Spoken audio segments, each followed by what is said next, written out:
Le choix que nous faisons d'étudier ce livre n'est pas une formalité, c'est une décision spirituelle pour que nous puissions encore davantage avoir une révélation parfaite de l'amour de Dieu qui a été manifesté en Jésus-Christ.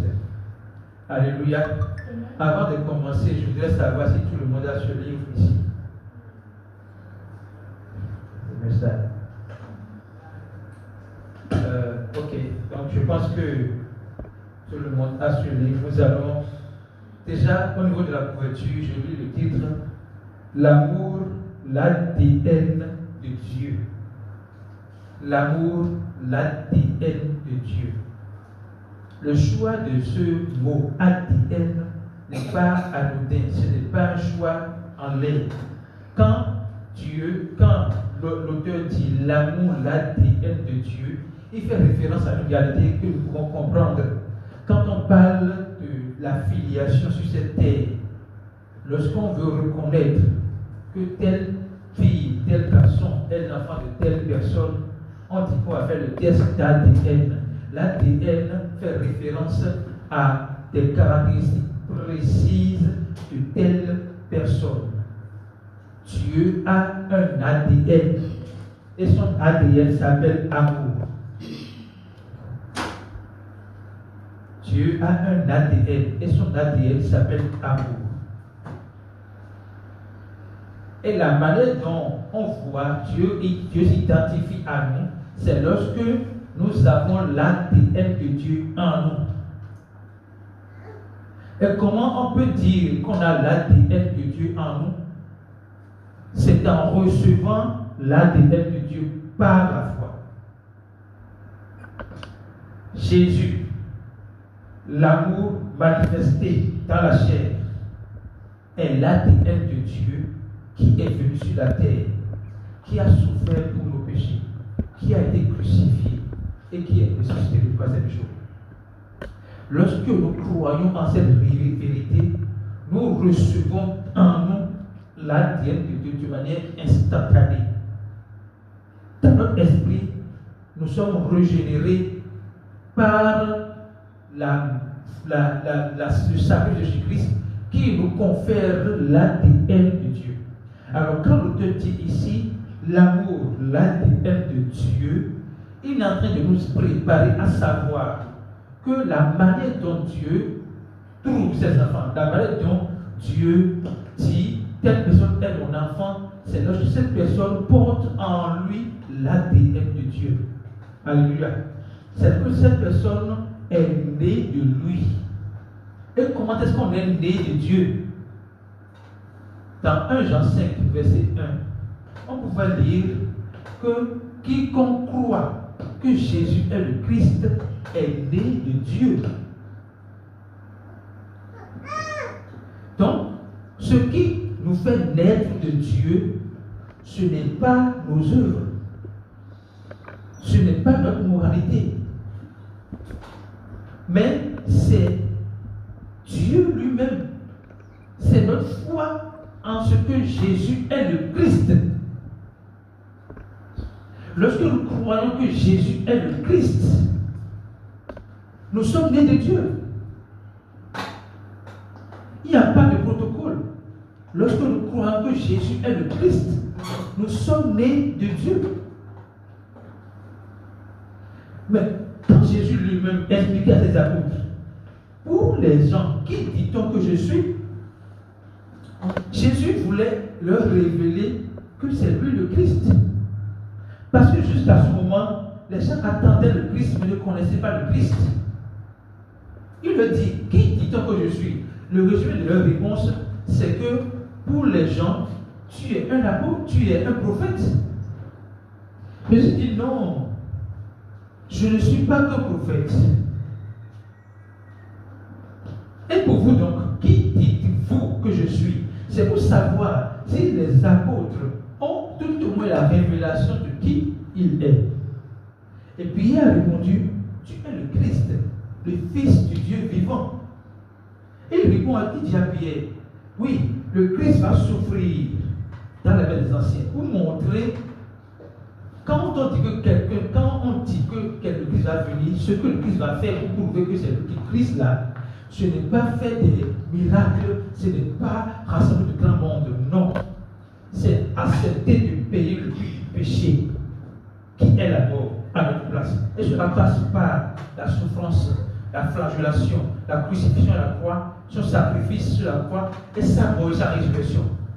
C'est ainsi que Jésus a démontré qu'il est le Christ. Et celui qui croit que Jésus est le Christ est né de Dieu. Donc celui qui croit que Jésus est le Christ porte en lui l'ADN de Dieu. Pas l'ADN d'un être humain, mais l'ADN de Dieu. C'est ADN qui est incorruptible. Donc, l'apôtre a donné un titre à ce livre que nous devions comprendre afin de comprendre le contenu du livre. Et en intertitre, il dit Dieu vous aime, non pas parce que vous êtes aimable, mais parce qu'il est amour. Autrement dit, l'amour de Dieu n'est pas basé sur notre nature à nous, notre capacité à nous, notre incapacité, mais l'amour de Dieu est basé sur qui il est, sa nature, son identité. Tel que vous comprenez que l'amour de Dieu est bâti, est établi, est fondé non pas sur vos œuvres, mais sur sa nature, vous êtes délivré de toute culpabilité, vous êtes délivré de toute envie de faire des performances, d'accomplir des bonnes œuvres pour plaire à Dieu. Votre désir serait de plaire à Dieu par la foi. Vous allez plaire à Dieu par la foi dans ce qu'il a fait. Donc Dieu vous aime. Non pas parce que vous êtes aimable, mais parce qu'il est amour. Alléluia. On va voir l'introduction, ce que l'apôtre voudrait que nous comprenions aujourd'hui. Il dit, il n'y a rien de plus exaltant que de venir à la révélation de l'amour de Dieu. Il n'y a rien de plus exaltant que de venir à la révélation de l'amour de Dieu. Un amour qui va au-delà des définitions et des imaginations humaines.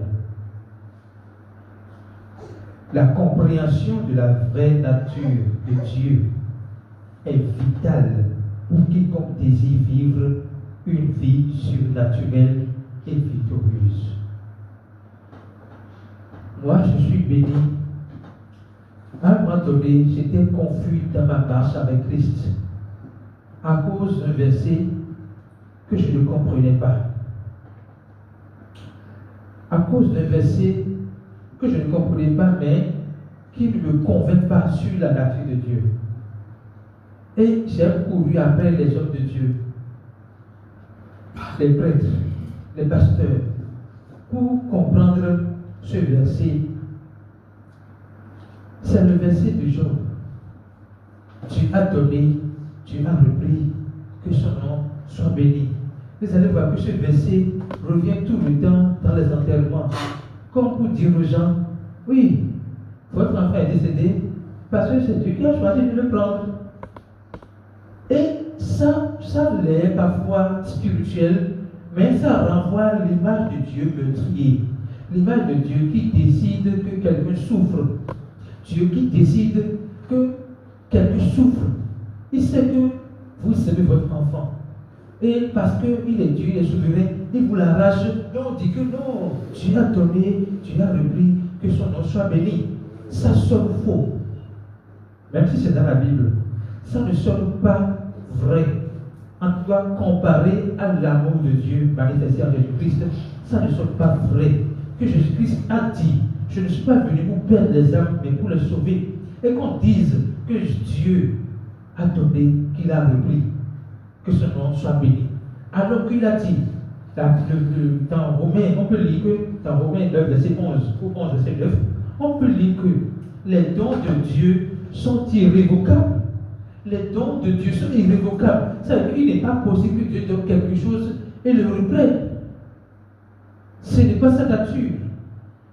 Donc, dans la quête de la compréhension de ce verset, j'ai parcouru tellement d'enseignements jusqu'à ce que je suis tombé sur un enseignement de Andrew Mack. Soit dit en passant, l'apôtre Moses a fait ses études dans l'école Caris Bible de Andrew Mack. Et Andrew Mack a fait une série sur la vraie nature de Dieu. Je vous assure, j'ai suivi cette série de bout à bout et j'ai été délivré. J'ai eu ma réponse d'abord sur par rapport au verset. J'ai été délivré d'une confusion sur la nature de Dieu. Où est-ce que j'en viens? L'apôtre dit ici, la compréhension de la vraie nature de Dieu est vitale pour quiconque désire vivre une vie surnaturelle et victorieuse. La base d'une vraie chrétienté, la base d'une vraie relation avec Dieu, c'est la compréhension parfaite de son amour, la compréhension parfaite de sa vraie nature. Parce que dans la Bible, on lit des choses qui ont tendance à aller contre la vraie nature de Dieu. Et donc, il est important d'être établi sur la vraie nature de Dieu, de comprendre cette nature. Et l'apôtre fait savoir que la compréhension de cette nature est vitale. La compréhension de cette nature est vitale pour nous si nous voulons avoir une vie surnaturelle et victorieuse. Alléluia. Il dit, le mot amour est un mot très courant, utilisé dans toutes les nations, toutes les langues et toutes les cultures. Tout le monde a une idée de ce qu'est l'amour et comment il devrait être exprimé dans notre vie quotidienne. Cependant, il y a une limitation à la définition humaine du mot amour. L'auteur veut nous montrer la différence entre l'amour de Dieu et l'amour des hommes. La perception que les hommes ont de l'amour et la perception que Dieu a de l'amour. Il dit, nous voyons que le mot amour, nous voyons que le mot est en relation, nous voyons le mot en relation avec les sentiments. Nous le définissons en fonction des conditions. Nous voyons le mot amour en relation avec les sentiments, c'est-à-dire les émotions. Et nous le définissons également en fonction des conditions, c'est-à-dire des intérêts. Autrement, l'amour des hommes est un amour basé sur les sentiments et les émotions, basé sur les conditions et les intérêts. Mais qu'en est-il de l'amour de Dieu? L'Écriture donne une définition fiable et plus profonde du mot amour en tant que personne, pas en tant que sentiment. L'amour de Dieu a été manifesté en la personne de Jésus-Christ. Autrement, Jésus-Christ est l'amour de Dieu. Vous comprenez ça? Jésus-Christ est l'amour de Dieu. La Bible dit que Dieu est amour. On peut lire cela dans 1 Jean 4, verset 8. Dieu est amour. Dieu est amour. La Bible dit Dieu est amour. Dieu égale amour. Le nom de Dieu, c'est amour. La nature de Dieu, c'est amour. L'identité de Dieu, c'est amour. L'essence de Dieu, c'est amour. Dieu est amour. Par conséquent, il faut une révélation pour parvenir à une connaissance approfondie de l'amour de Dieu. Parce qu'il ne s'agit pas de dire que Dieu est amour comme une théorie, comme une expression d'information. Nous devons parvenir à une révélation profonde que Dieu est amour. Alléluia. On nous a peut-être enseigné dans les écoles de dimanche, les groupes d'études bibliques, même dans les églises, que Dieu est amour. Mais aussi longtemps que cette vérité ne reste qu'une information, nous ne pouvons pas voir Dieu comme il est. Aussi longtemps que cette information, cette vérité reste pour nous une information, nous ne pouvons pas voir Dieu comme il est réellement et nous ne pourrons pas profiter de ce qu'il nous a déjà donné à travers Christ. Autrement, par Christ, Dieu nous a révélé son amour. Mais si nous n'avons pas la révélation de Christ, nous ne pourrons pas manifester ou jouir de ce que Christ a fait à la croix pour nous. Et ce que nous faisons aujourd'hui, ce n'est pas juste une répétition, c'est pour que nous puissions parvenir à une vraie compréhension de l'amour de Dieu, pour être à même de bénéficier, de recevoir la plénitude de son amour dans notre vie. Alléluia. Une connaissance révélée de la nature de Dieu est donc nécessaire pour une relation stable avec Dieu. Une connaissance révélée de la nature de Dieu est donc nécessaire pour une relation stable avec Dieu. Vous savez, Dieu met l'accent sur un point important. La raison pour laquelle Dieu n'a pas un amour émotionnel, que l'amour de Dieu n'est pas basé sur les émotions et les sentiments, c'est parce que Dieu est esprit. Jean 4, verset 24. Dieu est esprit.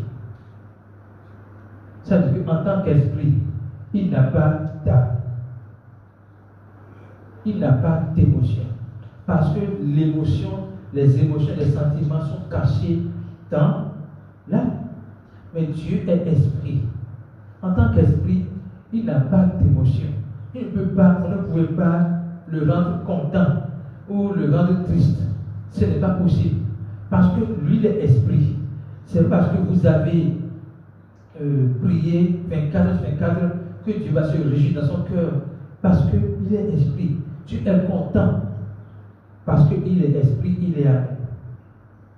Et c'est son amour qui le définit. Ce n'est pas votre prière, votre incapacité à prier qui le définit. Ce n'est pas votre prière ou votre incapacité à prier qui change sa relation avec vous. Il est amour. Et il le manifeste à temps et à contre-temps. Alléluia. Maintenant, l'apôtre Paul pria pour les croyants d'Éphèse en ces termes. En sorte que Christ habite dans vos cœurs par la foi, afin qu'étant enracinés et fondés dans l'amour, ici nous parlons de l'amour de Dieu bien sûr, vous puissiez comprendre avec tous les saints quelle est la largeur, la longueur, la profondeur et la hauteur, et connaître l'amour de Christ qui surpasse toute connaissance, en sorte que vous soyez remplis jusqu'à la plénitude de Dieu. Éphésiens 3, verset 17 à 19. L'apôtre Paul, l'apôtre Moïse révèle une puissance dans la prière de Paul. La puissance sur les 4 dimensions de l'amour de Dieu. La puissance sur le fait que la meilleure connaissance qu'il faille avoir sur cette terre, c'est la connaissance sur la 4 dimensions de l'amour de Dieu. C'est la connaissance sur l'amour de Dieu révélé dans les 4 dimensions. Et quelles sont les 4 dimensions de l'amour de Dieu? La largeur de son amour.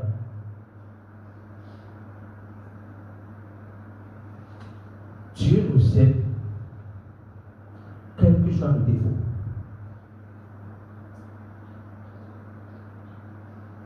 Quand on parle de largeur, c'est la tolérance exagérée de Dieu. Dieu nous aime, quels que soient nos défauts. Dieu aime les braqueurs de route. Dieu aime les voleurs. Dieu aime les sorciers. Pourquoi je le dis et pourquoi je le sais? Parce qu'il est amour. L'apôtre dit, Dieu vous aime, non pas parce que vous êtes aimable, mais parce qu'il est amour. Donc ce n'est pas parce que les sorciers sont mauvais que Dieu ne les aime pas. Dieu les aime. Malgré nos imperfections, malgré nos limites, Dieu nous aime. Ça, c'est la largeur de Dieu. Sa tolérance n'a pas de limite. Sa patience n'a pas de limite. Et quand nous voyons largeur, commencez par voir dans l'infini. Ce n'est pas une largeur d'une distance définie, mais c'est une largeur sur l'infini. Dieu nous aime en longueur, la longueur de l'amour de Dieu. Il nous aime éternellement. Ce n'est pas qu'il nous aime pour un temps. Largeur, il nous aime malgré nos caprices. Longueur, il nous aime éternellement. Avec ou sans nos caprices, il nous aime éternellement. Hauteur, la hauteur de l'amour de Dieu. Dieu se met au-dessus de la mêlée. Il ne nous voit pas du haut, mais il s'est mis en haut. Il a élevé tellement son amour que rien que de ce que nous avons fait puisse empêcher qu'il nous aime. La profondeur de l'amour de Dieu fait référence à son amour insondable, son amour qui ne peut pas être comprise. Comment Dieu peut nous aimer jusqu'à choisir de mourir, de prendre le vêtement corporel en Jésus-Christ et mourir pour nos péchés. Ce n'est pas compréhensible. Donc Dieu, en Jésus-Christ, a démontré les 4 dimensions de l'amour de Dieu. Il décide en tant qu'esprit de venir dans la chair pour sauver les hommes. Pourquoi? Sans effusion de sang, il n'y a point de pardon des péchés. Alors qu'en tant qu'esprit, il n'a pas la capacité de verser du sang. C'est pour cela qu'il décide de être souverain, de prendre le vêtement corporel pour venir nous sauver. Pour venir nous sauver par son sang. Alléluia. Donc Dieu démontre en Jésus-Christ qu'il nous aime de manière inconditionnelle, de manière désintéressée, quels que soient nos défauts sur le long terme et quels que soient nos caprices. Alléluia. L'apôtre révèle ici, s'il fallait que le frère Paul prie pour les Éphésiens au sujet de la connaissance de l'amour de Dieu, l'amour de Christ, c'est certainement parce que l'amour de Dieu est au-delà du bon sens. Mais un sens pour un homme qui est parvenu à la révélation du vrai caractère de Dieu. L'amour de Dieu, même, l'amour est la nature même de Dieu. Le psalmiste dit et décrit la nature de Dieu en déclarant ceci: l'Éternel est miséricordieux et compatissant, lent à la colère et riche en bonté.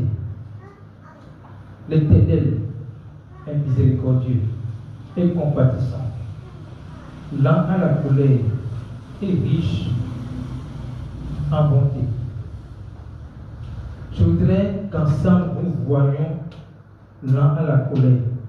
Quand on dit que Dieu est lent à la colère, lorsque vous retournez dans la version originelle de lent à la colère, ça fait référence à la patience illimitée de Dieu.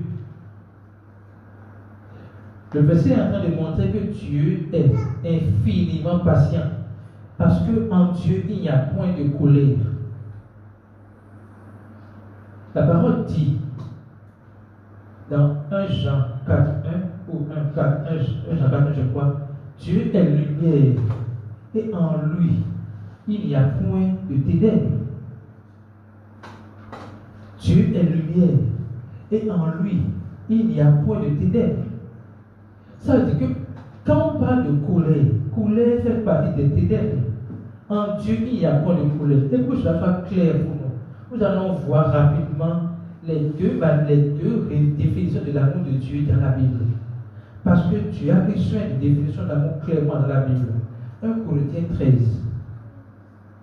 versets 4 à 7. Si vous permettez avec nous, 1 Corinthiens 13, versets 4 à 7. Nous allons voir la définition de l'amour de Dieu. On ne peut pas voir dans cela la colère. Je voudrais mettre un peu l'accent sur ce détail-là, pour qu'il n'y ait pas de confusion. On peut voir la version dans la main amour, s'il vous plaît. La version où il est dit amour là. Dieu est amour. Dieu est amour. Ok, vous voyez. L'amour est patient. Donc, si on voit ici la définition de l'amour de Dieu. L'amour est patient. L'amour est plein de bonté. L'amour, il n'est pas envieux. Il ne cherche pas à se faire valoir. Il ne s'enfle pas d'orgueil. Verset suivant. Il ne fait rien d'inconvenant. Il ne cherche pas son propre intérêt. Il ne s'aigrit pas contre les autres. Il ne trame pas le mal. Il ne trame pas le mal. Verset suivant. L'injustice l'attriste. La vérité le réjouit. Nous parlons de l'amour de Dieu. Verset suivant. En toute occasion, il pardonne. En toute occasion, l'amour de Dieu pardonne. L'amour de Dieu fait confiance. L'amour de Dieu espère. L'amour de Dieu persévère. Quand vous avez lu cette définition de l'amour de Dieu, est-ce que vous avez vu quelque part qu'on parle de colère? Non. Il n'y a pas de colère dans l'amour de Dieu. Il n'y a pas de colère dans l'amour de Dieu. Donc, Dieu n'est pas lent dans la colère. Dieu n'est pas lent dans la colère. Non. Dieu n'est pas lent dans la colère. Dieu est infiniment patient. Et nous allons voir une seconde définition de l'amour de Dieu. Galates 5, verset 22. Galates 5, verset 22. Galates 5, verset 22. Lisez avec moi. Écoutez, suivez bien. Mais le fruit de l'esprit, c'est l'amour. Écoutez bien. Le fruit de l'esprit, c'est l'amour. Vous allez voir qu'après l'amour, ils ont cité beaucoup d'autres choses. Mais nous parlons du fruit de l'esprit. Donc, pour comprendre ce verset, voilà ce que vous allez voir. Le fruit de l'esprit, c'est l'amour. Et dans l'amour, on trouve la joie, la paix, la patience, l'amabilité, la bonté, la fidélité. Verset suivant. Dans l'amour, on trouve la douceur, la maîtrise de soi. La loi ne condamne pas certes de telles choses. Où est-ce que j'en viens? Quand on vient de voir les caractéristiques de l'amour de Dieu, aussi bien dans 1 Corinthiens 13, verset 4 à 7, et dans Galates 5, verset 22, est-ce qu'on y a trouvé la colère? Non. Il n'y a pas de colère en Dieu. Alors le verset est en train de dire seulement, je vais reprendre le verset avec la révélation qu'on vient d'avoir. Le verset est en train de dire que Dieu est miséricordieux et compatissant, infiniment patient et riche en bonté. Il ne s'agit pas simplement du fait que Dieu aime, mais du fait que Dieu lui-même est amour. Plusieurs fois, et c'est l'auteur du livre qui parle de Moses Vitaille, j'ai lu et entendu que Dieu est amour et qu'il m'aime, mais je ne l'ai pas pris comme une déclaration, je ne l'ai pris que comme une déclaration religieuse. Il faut comprendre ça. Il a déjà entendu parler de ce que Dieu est amour, mais sans comprendre la profondeur de ce que cela signifie. Parce qu'il n'a appris seulement cela avec sous l'angle de la religion. Oui, Dieu est amour. Dieu est amour. Dieu est amour. Mais il ne comprenait pas ce que cela signifie. Alléluia. Il dit, je savais dans ma tête que Dieu est amour, mais pas dans mon cœur. Aujourd'hui, je voudrais que Dieu nous aide à ne pas avoir une compréhension intellectuelle de l'amour de Dieu, mais une compréhension cœur à cœur de l'amour de Dieu. Parce que le livre là a existé.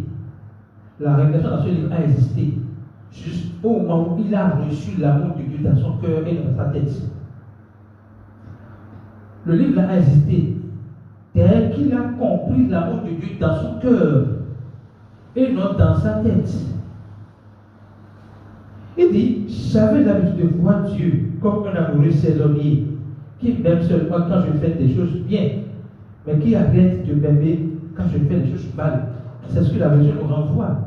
La religion ne montre pas que Dieu est amour à temps et à contre-temps. Il montre que Dieu est amour quand nous faisons les choses qui lui plaisent, quand nous faisons les bonnes œuvres. Mais il cesse d'être amour quand nous faisons des erreurs. Non. Dieu a une nature constante. Dieu a une nature constante. Il nous aime, non pas parce que nous sommes aimables, mais parce qu'il est amour. Ça veut dire que même si nous ne sommes pas aimables, Dieu nous aime. Parce que son amour n'a pas pour source, pour racine, notre comportement, notre caractère, mais son amour a pour source, pour racine, sa nature. Alléluia. Il y a quelques années, mon point de vue sur Dieu a changé. J'ai eu une rencontre divine avec le Seigneur qui a révolutionné toute ma vie. J'ai eu une rencontre avec le Seigneur qui a révolutionné toute ma vie et ma marche avec Dieu. Ça veut dire quoi? La révélation de l'amour de Dieu est le commencement d'une vraie marche avec Dieu. La révélation que nous avons personnellement de l'amour de Dieu est le commencement de notre marche avec Dieu. Alléluia. Amen. Il dit, les mots me manquent pour expliquer en détail comment le Seigneur Jésus-Christ est entré dans ma chambre avec sa splendide présence. Écoutez, il n'a pas dit qu'il a vu Jésus physiquement, comme les gens le disent. Il n'a pas dit qu'il a vu Jésus physiquement, comme les gens le disent. Il a dit qu'il a senti la présence de Jésus-Christ dans sa maison, dans sa chambre. Et pour faire clair, il a dit, ce jour-là, je me détendais sur mon lit. Je ne faisais rien de spirituel. Soudain, j'ai senti quelqu'un entrer dans la chambre. Même si je n'ai vu personne avec mes yeux physiques. Je n'ai vu personne avec mes yeux physiques. Mais j'ai senti la présence d'une personne. Il nous est arrivé plusieurs fois, qu'en marchant dans la route, nous sentons une présence derrière. Nous regardons derrière, on ne voit personne. Et très souvent, on a peur. Parce qu'on sait qu'il y a quelqu'un derrière nous, mais on ne voit pas la personne. Et c'est ce qu'il a expérimenté sa chambre. Il a senti la présence de Dieu, sans voir Jésus physiquement avec ses yeux. Mais dans son esprit, il savait que c'est Jésus-Christ qui était entré. Comme j'étais émerveillé par le soudain changement atmosphérique, j'ai entendu Jésus m'appeler par mon nom. Et il a dit, je t'aime.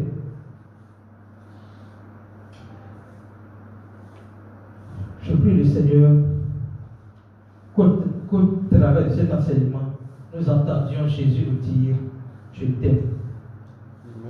Que nous entendions Jésus lui-même nous dire, je t'aime. Et le je t'aime de Jésus n'est pas je t'aime des hommes. Au moment où Jésus lui disait je t'aime, c'est dans un contexte où il étudiait déjà l'amour de Dieu à l'école comme Bible. collège. Et il n'était pas d'accord avec les révélations qu'on libérait sur l'amour de Dieu. Il trouvait ça dangereux, il trouvait ça facile, il trouvait ça anormal que Dieu puisse nous aimer de cette manière. Mais le jour où Jésus lui a dit dans ses oreilles, je t'aime, il a compris que ce n'est pas de la blague. Il a compris que c'est du vrai, c'est de l'authentique. Alléluia. Il dit, c'était comme si c'était la première fois que j'entendais quelqu'un me dire ça. Immédiatement, les larmes incontrôlables ont commencé à couler. Je ne pouvais pas imaginer. Dieu m'aime malgré moi, Dieu m'aime malgré mon état, Dieu m'aime malgré mes péchés, Dieu m'aime malgré ma résistance à son message, Dieu m'aime malgré tout. Oui, il a vu que Dieu l'aime. Je prie que nous voyons également que Dieu nous aime. Après cette expérience, chaque fois que j'étudie la Bible, tout ce que je voyais, c'est Dieu exprimant son amour envers tous les hommes. Une précision importante, il y a une précision importante ici. Dans Jean 3, verset 16, la parole dit que Dieu a tant aimé le monde qu'il a donné son Fils, afin que quiconque croit en lui, ce Fils unique, ne périsse point, mais ait la vie éternelle. Et l'apôtre Moïse révèle ici que, après l'expérience qu'il a faite avec Dieu, chaque fois qu'il lit la Bible, tout ce qu'il voyait, c'est que Dieu exprimait son amour envers tous les hommes. Dieu n'a pas exprimé son amour envers les chrétiens. Dieu a exprimé son amour envers tous les hommes. Dieu a exprimé son amour envers tous les hommes, pas envers les chrétiens. Et l'homme qui reçoit l'amour de Dieu en lui devient croyant, mais Dieu n'a pas réservé exclusivement son amour uniquement pour les croyants. C'est pour les hommes du monde entier. Quelle que soit votre race, votre taille, votre culture, votre religion, votre appartenance politique, quel que soit qui vous êtes dans le monde, Dieu vous aime. Quelle que soit l'immensité de votre péché, de vos péchés, de vos erreurs, Dieu vous aime. Quelles que soient les difficultés dans lesquelles vous vous trouvez maintenant, notez ceci, Dieu vous aime. Quels que soient les défis auxquels vous faites face aujourd'hui, et vous êtes confronté à une difficulté qui vous empêche de voir l'amour de Dieu, écoutez bien ce que je dis, Dieu vous aime. Non pas parce que vous êtes aimable, mais parce qu'il est amour. Son amour est capable de vous délivrer de vos souffrances actuelles. Parce que son amour est capable de vous délivrer des ténèbres pour la lumière. Alléluia. L'amour de Dieu a été capable de nous sortir des ténèbres pour nous transporter dans la lumière de Christ. Et si l'amour de Dieu a fait cela, il n'y a aucune difficulté, il n'y a aucun défi, il n'y a rien que nous puissions espérer dans ce monde qui soit au-dessus de l'amour de Dieu. Dieu vous aime. Et accepter l'amour de Dieu revient à dire à vos difficultés, mon Dieu est infiniment plus grand que vous. Mon Dieu m'aime et je suis convaincu qu'il m'aime. Alléluia. Il dit, sans aucun doute, il y a une énorme différence entre la façon dont j'avais l'habitude de voir Dieu et comment je le vois maintenant. Autrement, la compréhension de l'amour de Dieu change notre perception sur Dieu. Et implicitement, notre relation avec lui. Nous ne sommes plus confus, nous ne sommes plus apeurés, nous sommes confiants dans son amour, nous sommes rassurés qu'il nous aime, nous sommes rassurés que le salut qu'il nous a donné n'est pas un salut temporaire, mais éternel. Nous sommes rassurés que, quel que soit ce que nous expérimentons, Dieu nous aime. Alléluia. Il n'y a donc rien de plus excitant que d'expérimenter Dieu et de vivre sous le parapluie de son amour tous les jours. Il n'y a rien de plus excitant que d'expérimenter Dieu et de vivre sous le parapluie de son amour. Alléluia. Je crois que c'est la volonté de Dieu que tout le monde parvienne à la connaissance de qui Dieu est réellement. Dieu veut, dans 1 Timothée 2, versets 3 et 4, Dieu veut que tout le monde soit sauvé. Et que tous ceux qui sont sauvés parviennent à la connaissance de la vérité. Pourquoi? Pourquoi Dieu ne s'arrête pas seulement à vouloir que nous soyons sauvés? Parce qu'on peut être sauvé et souffrir parce qu'on n'a pas compris la vraie nature de Dieu. Notre compréhension de la nature de Dieu dépend de notre relation avec lui. Si nous ne comprenons pas que Dieu nous aime, il nous est impossible, il sera impossible de pouvoir manifester cet amour, de pouvoir accepter cet amour, de pouvoir jouir de cet amour. Nous devons être convaincus que Dieu nous aime.